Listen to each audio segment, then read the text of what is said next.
Okay. Start over, please. Yeah, T. STEM, the counterplan. The India counterplan. And the India advantage. We'll give that one more time in just a sec.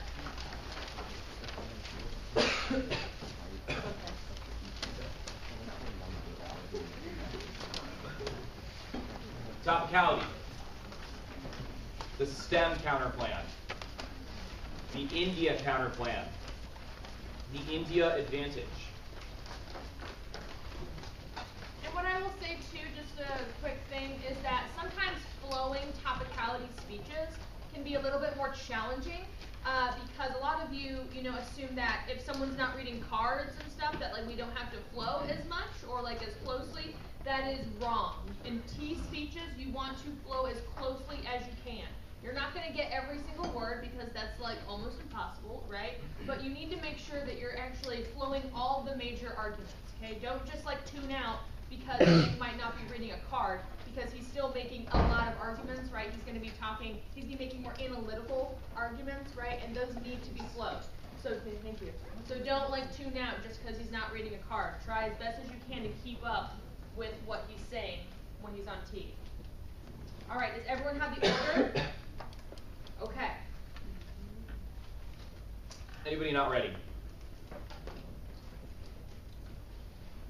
Topicality, they don't meet our interm. 1, legal immigration means citizenship, and H-1B visa recipients don't receive citizenship. It's just a work permit that's mutually corresponds. 2, there are times of India's solvency argument makes this argument for us. It explicitly says that H-1B recipients are non-immigrants, which means they can't meet our interpretation because they are not immigrating. Flynn read this for you in cross-check, so I'm not doing it again. We honestly don't need any evidence with intent to define because they've read evidence saying they don't meet their own interpretation, so it really doesn't matter. 3, H-1B visas are temporary, no and 18, the most popular non-immigrant temporary visa allows holders to work in the U.S. The H-1B is sensitive for temporary specialty workers. 4, they're reaming arguments that they're in the direction of causing immigration, which literally means they are definitionally effectually topical, which means you should just vote negative. They justify any affirmative that does something that then leads to a decrease in restriction on legal immigration. They could decide to annex Cuba and then claim that would decrease restrictions on immigration by allowing people to then travel to Cuba. There are thousands of possible actions that could result in a decrease in in restrictions on legal immigration, which means they explode the research burden and make debate untenable for the negative. They say the counter-interpretation is utter garbage. 1, legal immigration requires the process of getting citizenship. Our Mueller evidence was legally precise and more recent. The recency argument does matter in this instance because it reflects changing public opinion regarding legal immigration in the context of the 2016 election, which means we have the most legally and socially predictable interpretation. 2, their press counter-interpretation evidence is from Roberto Requiem.blogspot.com, whatever the hell that is obviously not as qualified as our evidence from immigration attorneys, so you should refer us. 3, the warrant for their evidence is that legal immigration includes people granted lawful residence, which is totally just incorrect. It's a legal term of art with a particular meaning. It's not them. Wilcox 5, legal immigration includes persons who have been invited under legal permanent or permanent residence. As the category of legal immigration excludes non-citizens who are authorized to enter and remain in the United States for short periods of time for the purpose of employment. 4, legal immigration requires citizenship. Politico. And 8, legal immigration implies long-term legal and permanent residence and eventual citizenship by the immigrants. They say our interpretation is bad for debate. It's actually the best. I'm going to group all those arguments here. A is limits. Allowing this app justifies anything that involves temporary immigration, which includes asylum status, green cards, any kind of visas, etc., which makes the topic unmanageable to be negative on. There are 185 different types of visas that are all temporary, 195 different country visas with dozens of different groups of people, etc., which all adds up to thousands of new affirmatives that we would need a distinctly different set of answers to debate. Limits should control the entirety of the T debate.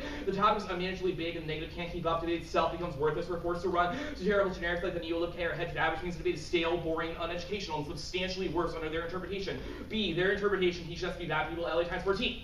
In the debate over legal immigrants, many stop short of advocating citizenship. They say a system of non-citizens encourage prejudice, second-class treatment. Citizenship is an important source of empowerment. C, we have the best intent to define, which is already above. They say we overlimit. That's not true. 1, plenty of apps meet our interpretation as long as they make it easier for people to receive citizenship. The U.S. has over 40 different laws in the books that affect the citizenship process. Any which the app could change. They could defend that naturalization laws should be easier. They could stop families from being ripped apart by Trump, etc. All of which proves that we provide an equitable ground and good vision of debate. 2, the app under limits, which is way worse, even if there are only a few apps in our interpret for its in-depth discussions on this topic, which is way better for education. 3, neg limits should always outweigh app limits. They get first, last speeches, and time.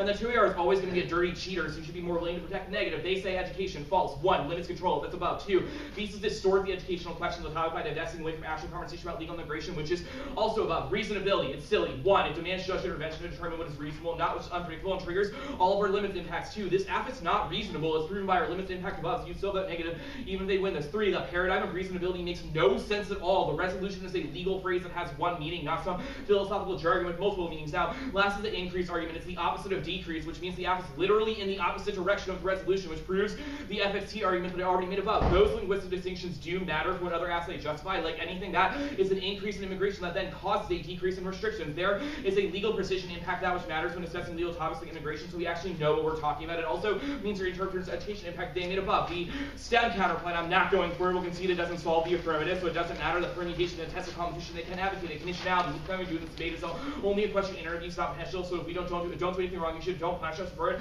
One for neg class of test multiple angles first, and last we should infinite prayer time and fragmentation means we need common to keep up, which filters the debate because multiple data sets and key arguments make 2x inevitable, which turns case means the distance has the same function common with the case. They can't say the case that way. Second is education, might be the time to debate. This after any chance to test mental strategy. Third, hard debate is good debate, makes worse decision making skills, makes it valuable. Fourth, condom theory is worse than condom. They extend the one after win theory and substitute two areas. Just to pick one. The India counterplan. Group all of their solvency deficits. I'll answer them here. We solve the entirety of the act. A, creating a bilateral investment treaty dramatically increases trade between the U.S.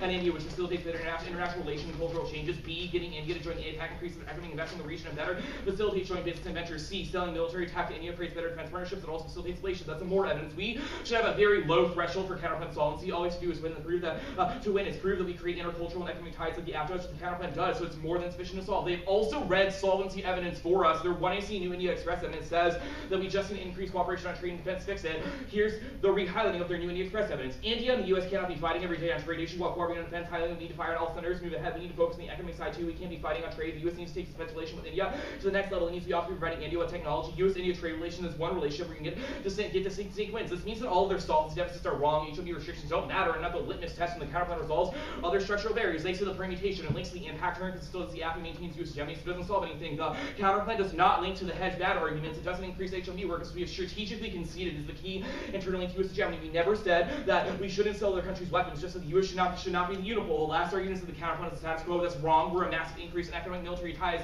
which additionally solves the advantage, the India advantage. This is absolute garbo. Extend the all-cause arguments that take out the AFI American First strategy means that Trump is ignoring Modi on key issues like Pakistan and trade relations now. It also means it's just being plain rude to them, so there's no reason why India would want to cooperate even if we did increase H-1B visas. None of their evidence actually responds to this. All of their H-1B key cards are about lower-level dialogues and cultural exchanges, which means that all causes should certainly outweigh because they're at a higher level of the government. There's no drop-down to no Indo-Pak war. We have 4 reasons. 1, India is economically ingrained in the international economy, so they don't want to risk any major disruptions that would backfire against them, which is their argument from cross-examination that we have strategically conceded. 2, both sides attack nuclear weapons and deterrence is constraining them anyways, which is another argument they have advanced in cross-examination, so I have no idea why wars happen. 3, there are new security dialogues post-Paris Agreement, which means they are talking to each other and containing those kinds of tensions. 4, it appears absolutely go negative on this. They've had a bunch of skirmishes, clashes, terror attacks. Nothing has ever happened anyways. There's no reason why anything would be different in the future, which is the Montgomery and Edelman evidence. They don't have an internal link to this impact as well. What triggers either side to attack either one? How does that war escalate? I have no idea. This is why I asked about this cross-examination. If you cannot figure this out at the end of the debate, you cannot vote for the affirmative. Now drop down to the democracy impact defense. There's no impact to democracy. 1, there's never been a study to prove a causal relationship.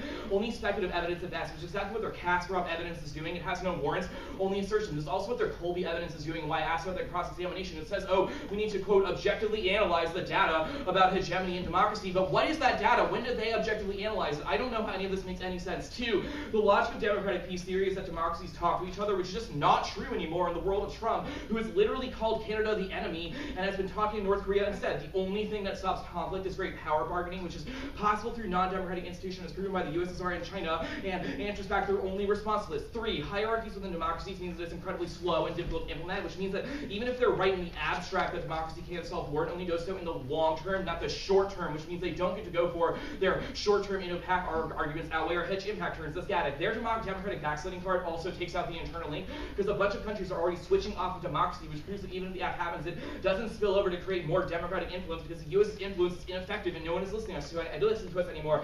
Their Kasparov impact evidence is their only card. It's terrible. Gary Kasparov is a chess player, not anyone qualified. While he is quite good at chess, it doesn't mean he knows things about democracy, whereas our Gatic evidence has a PhD and is a political science professor, and he definitely knows more about democracy and is more trustworthy than them. Remember all of this when Flynn starts talking about why hedge is bad, because these things should cross-apply and answer all their arguments. What acts are topical under your interpretation? Anything that changes laws that require legal immigration. So you could change any of the 40 laws that we have on the books. So like what? So, for example, sorry, I pulled up a list of these. So, for example, we've got the Naturalization Act of 1790, the one of 1795. You could change things like the Immigration Act of... from 1975 is not listing affirmatives. What is your vision of the topic? The vision of the topic is when the affirmative changes legal immigration. They change the ability for people to be, or decrease restrictions on the ability for people to become citizens of the United States.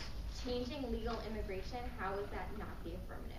Because you're not legal immigration, because you don't change citizenship status. You change temporary work visas. Okay. You contend that you lose disads about large immediate changes to immigration. What disads were you unable to read because of the structure of this affirmative? So this is a separate argument about it being effectually topical. Our argument is that if you do not defend immediate change in legal immigration, then things like disads to legal immigration don't make as much sense anymore. So the example I gave in the speech was, an affirmative could theoretically say, hey, the US should annex Cuba, because a result of that would be to increase... for a lot of other reasons. You're right, that's why you should probably defend legal immigration as well, but if we are assuming a world where H-1B visas are legal immigration, you are effectually topical at best, which is substantially worse for debate. Your one example of another act we justify is not topical under other parts of the resolution. Do you have a reason that we justify something in terms of Yes, because you justify affirmatives that say, hey, do something that then leads to a decrease in restrictions on legal immigration. What does it mean to be socially predictable?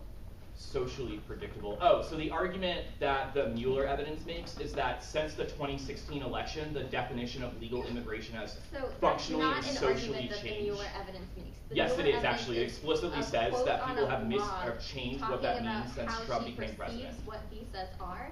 So, how is that legal? Number one, every T argument is about what the author perceives. That's an irrelevant thing to say. Number two, it definitely explicitly says that this is what the term of art means now, because the way that Trump has radically changed the sphere of politics has changed that. Legal immigration as a compound Yes, it word does. It says together. legal immigration can be interpreted logically and socially as citizenship, because Trump has changed how the political field works.